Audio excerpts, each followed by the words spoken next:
Hi, നമ്മൾ ഇന്നൊരു bread omelette ആണ് ഉണ്ടാക്കുന്നത്. അതിനായിട്ട് ചെറിയൊരു പീസ് ക്യാപ്സിക്കം കട്ട് ചെയ്തത്, ഒരു സവാള ചെറുതായിട്ട് കൊത്തിയരിഞ്ഞത്. ഇനി അതിലേക്ക് വേണ്ടത് മല്ലിയിലയാണ്. 2 തണ്ട് മല്ലിയില ചെറുതായിട്ട് കൊത്തിയരിഞ്ഞത്.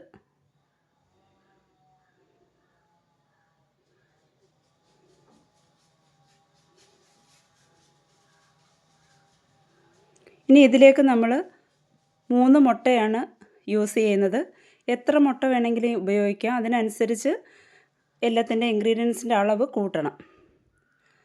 ഇതിലേക്ക് 3 മുട്ട പൊട്ടിച്ചൊഴിക്കാം.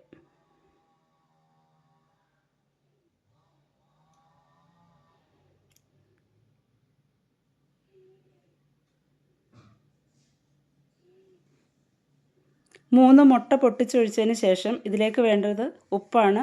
1/2 ടീസ്പൂൺ ഉപ്പിട്ട് കൊടുക്കുക. ഉപ്പ് ആവശ്യമെങ്കിൽ വീണ്ടും ഇട്ട് കൊടുക്കുക, കലക്കിയതിന് ശേഷം നോക്കിയിട്ട്.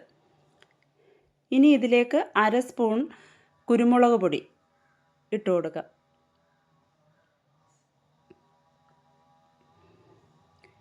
ഇനി ഇത് നന്നായിട്ട് ഇളക്കി യോജിപ്പിക്കുക.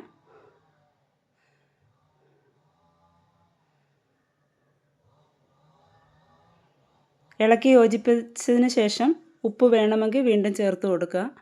നന്നായിട്ടിത് പതപ്പിച്ചെടുക്കണം. ഇത് നന്നായിട്ട് ഇളക്കി യോജിപ്പിച്ചിട്ടുണ്ട്.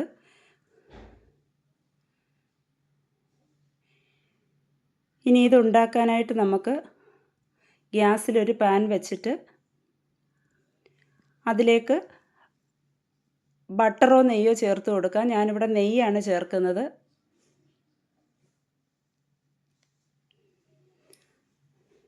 ഇതിവിടെ തന്നെ നമ്മൾ ഉണ്ടാക്കിയെടുത്ത നെയ്യ് തന്നെയാണ്. ഒരു പീസ് നെയ്യ് അതിലേക്ക് ഇട്ട് കൊടുക്കുക. എന്നിട്ട് എല്ലായിടത്തും സ്പ്രെഡ് ചെയ്ത് കൊടുക്കുക.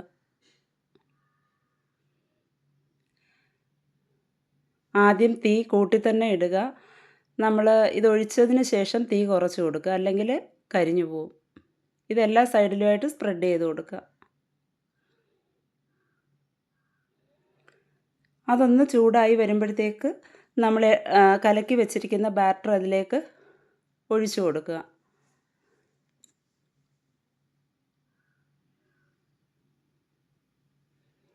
അതെല്ലായിടത്തും ആവുന്ന വിധം നന്നായിട്ട് സ്പ്രെഡ് ചെയ്ത് ഒഴിച്ചു കൊടുക്കുക. ഇനി ഇത് ചെറിയ തീയിലൊന്ന് കുക്കാവണം.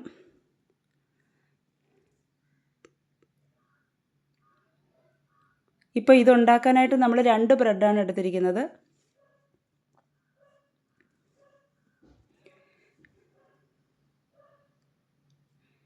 ഈ ബ്രെഡ് നമ്മൾ ഈ ബാറ്ററിനകത്തേക്ക് മുക്കിയിട്ട് തിരിച്ചിടുക. അപ്പോൾ 2 സൈഡിലും ആയിക്കൊള്ളും. അത് സെൻറ്ററിലായിട്ട് വേണം വയ്ക്കാൻ, എങ്കിലേ നമുക്കത് നന്നായിട്ട് മടക്കി എടുക്കാൻ പറ്റത്തുള്ളൂ. ഇതിപ്പോൾ നന്നായിട്ട് മുക്കിയിട്ട് തിരിച്ചിടുക.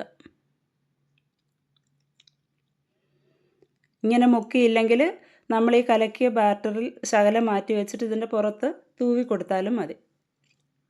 ഇത് 2 എണ്ണം അങ്ങനെ തന്നെ വെച്ചിട്ട് ചെറിയ തീയിൽ തന്നെ ഇത് കുക്ക് ചെയ്തെടുക്കുക.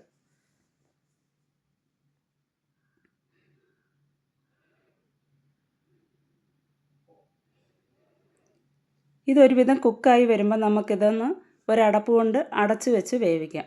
ഒരു സൈഡ് അടച്ചു വെച്ച് വേവിച്ചതിന് ശേഷം ഇത് മറിച്ചിടാം. ഒരടപ്പ് കൊണ്ട് ഇത് അടച്ചു വെക്കുക.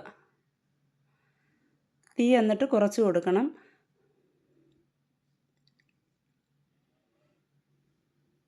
ഒരു സൈഡ് നന്നായിട്ട് കുക്കായി വരട്ടെ.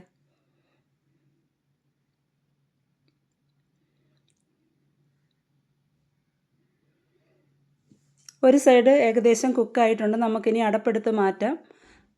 എന്നിട്ടിത് വെന്തോന്ന് നോക്കിയിട്ട് ഇതിനെ തിരിച്ചിടാം. തീ കുറച്ചിടുക. ഇപ്പോൾ ഇത് ഏകദേശം വെന്തിട്ടുണ്ട്. ഇത് മറിച്ചിടാം നമുക്ക്. ഇനി ആ സൈഡൂടെ ചെറിയ തീയിലൊന്ന് കുക്കായി വരണം.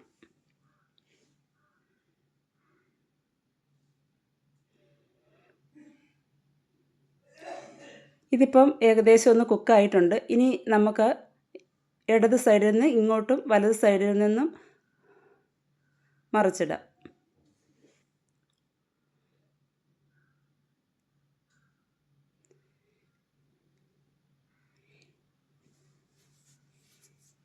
ഇനി ഇത് കുക്കായതിന് ശേഷം വലത് സൈഡിൽ നിന്ന് വീണ്ടും തിരിച്ച് മറിച്ചിടാം.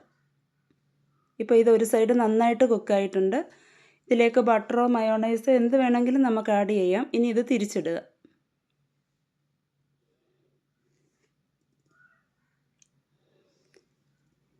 ഇത് ഏകദേശം റെഡി ആയിട്ടുണ്ട്. നമുക്ക് തീ ഓഫ് ചെയ്യാം. എന്നിട്ട് ഇതൊരു പ്ലേറ്റിലേക്ക് മാറ്റിയിട്ട് ഇതിനകത്ത് ടൊമാറ്റോ സോസോ എന്ത് വേണേലും ആഡ് ചെയ്ത് നമുക്ക് കഴിക്കാം. ചൂടോടുകൂടി കഴിക്കുന്നതാണ് ടേസ്റ്റ്. എല്ലാവരും ഇതൊന്ന് ട്രൈ ചെയ്ത് നോക്കണം. വളരെ സിമ്പിളാണ് ഉണ്ടാക്കാനും. മൊത്തത്തിലൊരു 10-15 മിനിറ്റ് സമയം എടുക്കത്തുള്ളൂ. എല്ലാവരും ഒന്ന് ട്രൈ ചെയ്ത് നോക്കണം.